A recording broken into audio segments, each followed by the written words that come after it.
এই হলো আমাদের বাংলাদেশের অবস্থা। গতকালকে মাইলস্টোন কলেজের মধ্যে যখন বিমান দূষিত হয় তখন বাচ্চাদের শরীর পুড়ে যাওয়ার সময় ওই জায়গার মধ্যে যথেষ্ট পরিমাণ অ্যাম্বুলেন্স পৌঁছতে পারে না। এজন্য বাচ্চাদেরকে অনেকে কুলো করে তারপরে বেনে করে তারপরে লিস্কা করে নেওয়া যাওয়ার জন্য অনেক চেষ্টা করছে, কিন্তু লিস্কাওয়ালা যারা আছে তারা যেই জায়গার মধ্যে 30 টাকা বা 40 টাকা রেগুলার ভাড়া ওই জায়গার মধ্যে 150 বা 200 টাকা করে ফেলছে। আর যেই জায়গার মধ্যে 300 বা 350 টাকা ভাড়া ছিল সিএনজির ওই জায়গার মধ্যে 1000-1200 টাকা করে ফেলছে।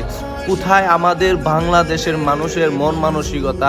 যেই জায়গার মধ্যে মানুষের শরীর পুড়ে ছাই হয়ে গেছে, বিনা টাকায় ওদেরকে নিয়ে হসপিটাল ভর্তি করতো, কিন্তু ওই জায়গার মধ্যে আবার সিন্ডিকেট শুরু করছে। ওই জায়গার মধ্যে বাড়ার মাত্রা আরো অনেক বাড়িয়ে গেছে। আফসোস, আমরা হলো বাঙালি জাতি, আমরা সুযোগ পেলে আমরা সকল কিছুই দখল করতে চাই।